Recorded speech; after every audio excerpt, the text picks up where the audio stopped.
তবু মাথা নোয়াবার নয়। আমরা এমনিতে প্রচুর মৃত্যু দেখেছি আন্দোলনের মধ্যে। বাংলাদেশের মানুষের আন্দোলনে জীবনদানের ইতিহাস অনেক লম্বা। মিছিল করতে করতে গেছে, সেই মিছিলের উপরে গুলি হয়েছে, মিছিলের উপরে হামলা হয়েছে, কোনো হরতালে অন্য কোনো কর্মসূচিতে পুলিশ বা বাহিনীগুলো হামলা করেছে, তাতে মৃত্যুবরণ করেছে। যারা আন্দোলনে ছিলেন, আন্দোলন করতে করতে অনেক সময় দেখে না দেখে, বুঝে না বুঝে জীবন দিতে বাধ্য হয়েছে। কিন্তু এইবার এই আন্দোলনে মানুষ বুঝে শুনে দেখে জীবন দিয়েছে, এইরকম ইতিহাস পৃথিবীতে কম আছে। এই যে আবু সাঈদের ঘটনা, মুগ্ধর ঘটনা, এবং কত যে আবু সাঈদ আর মুগ্ধ আছে এক এক করে প্রকাশিত হচ্ছে, সেগুলো আপনারা দেখছেন।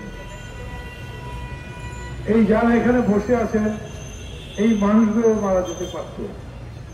মানে ওই কথা যখন ভাবি তখন মনে হয় এরা আমার চাইতে কত বড়। আমি তো গুলি খাইনি,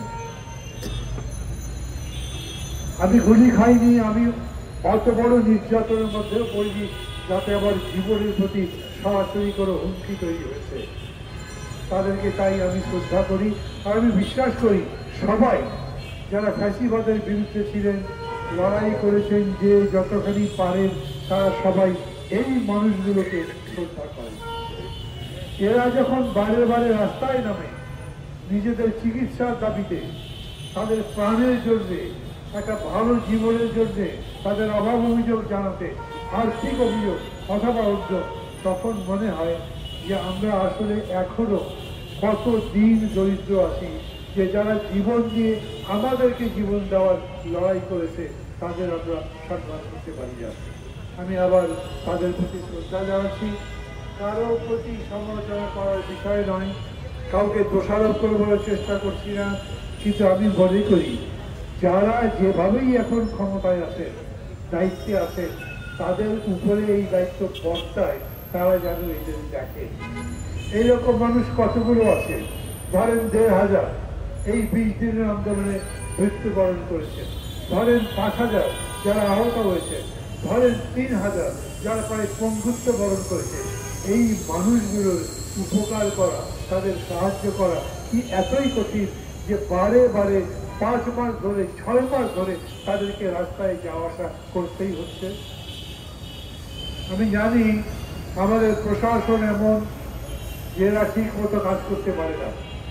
আমরা যখন সংস্কারের কথা বলি, তখন এই প্রশাসনকে এমনভাবে তৈরি করতে বলি যাতে মানুষের ১০ বার করে অভিযোগ করতে না হয়।